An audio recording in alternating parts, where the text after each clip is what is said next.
So hello, what's up mga ka-J-Vlog? Welcome ulit sa panibagong video. And for today's video, i-game test natin itong napakalupit na 5G smartphone ngayon ni Infinix, ang Infinix Hot 60 5G Plus. Maganda kaya to for gaming. Tara, pag-usapan natin.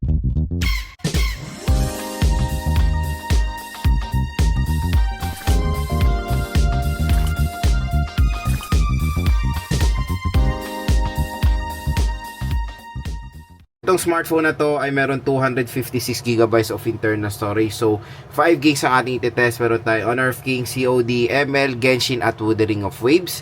And ito ay 8GB 256GB of internal storage. At ang chipset niya is the MediaTek Dimensity 7060 processor. So set natin yung settings niya.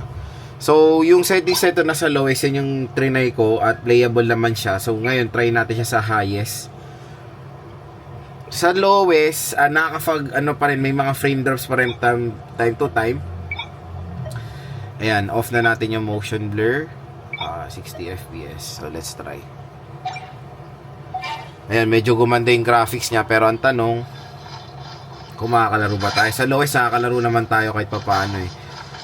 So pagdating dito sa mas mataas na settings, merong yung mas nag-stutter yung graphics niya. Doon sa lowest, ganun din eh. Dito parang mas nag-stutter siya. Pero in fairness, nung sinet mo sa mataas na graphics, ang ganda nung kinalabasan. Pero syempre, sacrifice dyan yung performance din. Pero so far, ayan, same, nakakalaro rin naman tayo. Movable naman yung mga players, pero meron tayo mga frame drops or slow movement habang nagro-rotate. Ayan, no. So again, highest settings to. Na-try ko na siya sa lowest. Okay naman siya. May frame drops pa rin. Pero hindi siya madaling uminit pag nasa lowest eh. Yun yung napansin ko naman.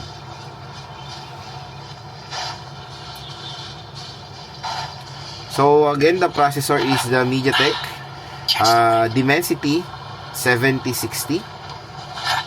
So as you can see, when it comes sa graphics niya, ganda, very detailed yung yung graphics ng Genshin dito. The movement, hindi mo ma-feel yung pagka 60 fps niya kasi naset to sa 6 fps, hindi eh. Walang feel na any 60 fps. Pero again mga ka-J-Vlog, ayan, nakakalaro naman tayo. Pero hindi po smooth sa Genshin Impact. Asahan nyo na yan. So next is Wuthering Waves. So set natin yung settings niya. So yan, graphics, yan, naka-recommended na tayo, performance, resolution low. So try natin. Dito pa lang sa recommended, slow movement siya. Frame drops ng malala.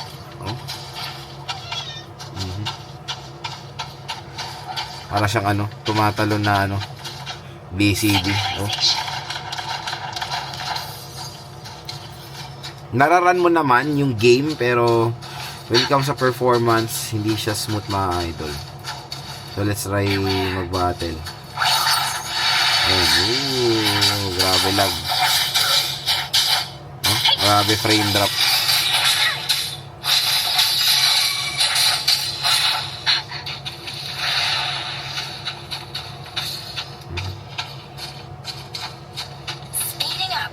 Mas mabigat talaga WUWA compare sa Genshin. Kasi sa Genshin kahit papaano nakakaya niya eh. Pero dito sa WUWA, ayan tignan nyo, slow movement siya. So ayan mga ka-J-Vlog, when it comes sa Wuthering Waves, siguro yan nga ang pinaka-suggest yung settings dito, pinaka-mababa. Pero tingnan nyo naman, hindi smooth yung performance niya dito sa smartphone na to. So in fairness, maganda tong game na to. So next is COD. Ito set natin settings na both Battle Royale and multiplayer. So graphics high, frame rate very high.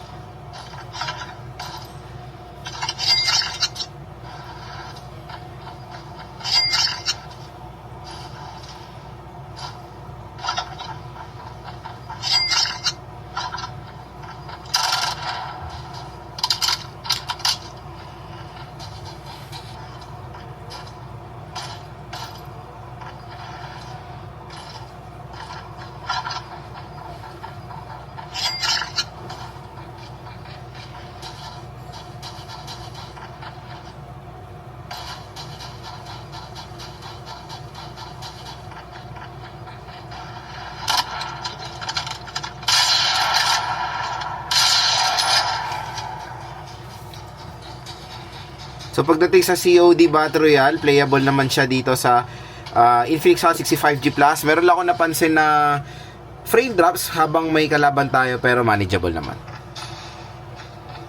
Contact with enemy.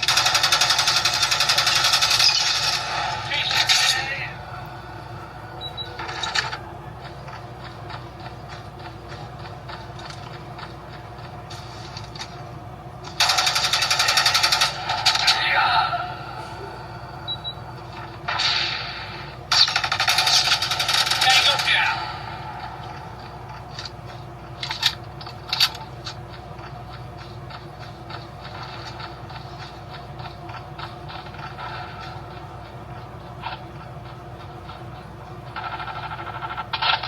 Enemy down.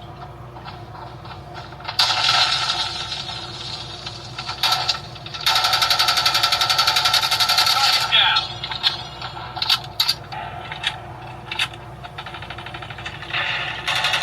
Enemy. Target down.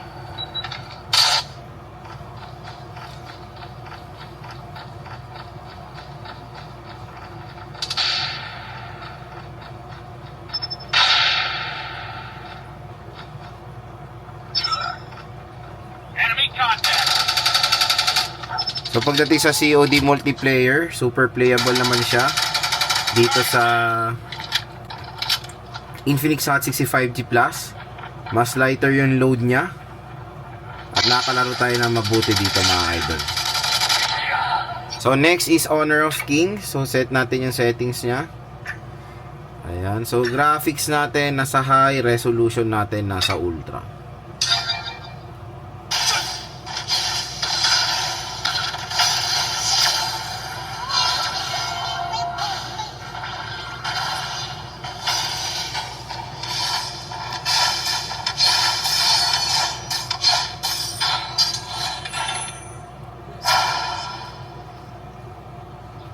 Life is not cheap. Indeed, saving one can be quite costly. First blood!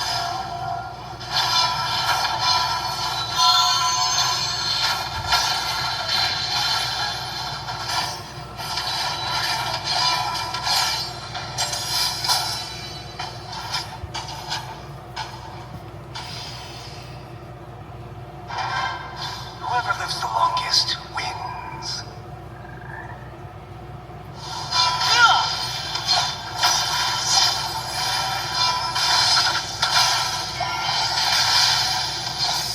So yun mga ka-J-Vlog, pagdating sa Honor of Kings, playable naman siya dito sa Infinix Hot 65G Plus sa mataas sa settings. Wala man tayong experience sa mga malalang frame drops habang naglalaro at solid ang performance niya. So next is Honor Mobile Legends. So set natin yung settings niya. So map quality ultra, refresh rate super, resolution HD.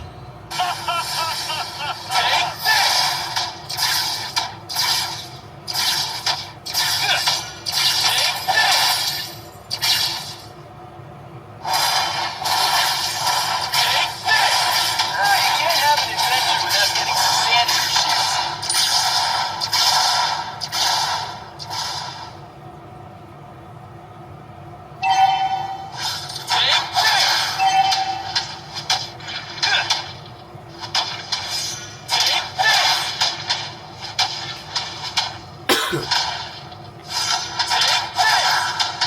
Whoosh! First blood! That was amazing! Ally has been double killed!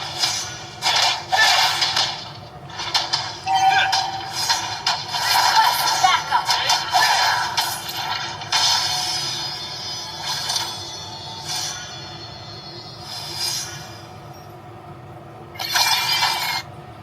Vivado? Just one more step. There's an even bigger adventure ahead.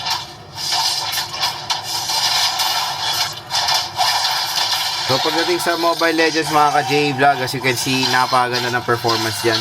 Yung Infinix Hot 65G Plus, no frame drops habang naglalaro, super smooth. At ang ganda ng graphics na very detailed yung mga hero. So yun mga ka-J-Vlog, ang game test natin dito sa Infinix Hot 65G Plus. So again, the processor is a MediaTek Dimensity 7060. At kung interested kayo dito sa smartphone na to, yung kanyang price nandito, sa link natin. Pwede siya makuha ng 7,000 pesos. At meron pang special voucher na naghihintay sa inyo pag dito kayo bumili sa ating link. Additional discount voucher yan dahil dito kayo galing sa ating YouTube shopping. So, napakalaking discount para dito sa Infinix Hot 65G Plus. Super mura na 5G smartphone ngayon 2026. Pero ang pinaka main question, okay rin ba siya for gaming? The quick answer dyan is yes. Sa AAA games, always manage your expectation, lalo na sa WUA. Nag-frame drop siya from time to time. Playable naman ng Genshin Impact. Pero mayroon din mga frame drops. Ang pinaka super smooth dito nung naglalaro ako is sa ML and Honor of Kings, MOBA games. Sa COD, okay rin naman ang performance niya at available din sa mataas na settings. So definitely, okay rin naman i-suggest pang laro itong si Infinix Hot 65G Plus. Pero always manage your expectation, especially sa mga AAA games. Ang maganda dito, yung kanyang storage, napakalaki, 256GB of internal storage na ang i-offer nitong smartphone na to at 8GB of RAM na. Napakakunat din ng battery, kahit na nasa 5200 mAh siya, solid din ang performance sa battery, and at magaan din siya, okay na okay ergonomics niya for playing games dahil hindi kayo mangawit kahit pang matagalan. So again, kung interested kayo dito, yung link niya na dito sa ating view products, click nyo na yan para makuha nyo ng bagsak presyo lang itong Infinix Hot 65G Plus.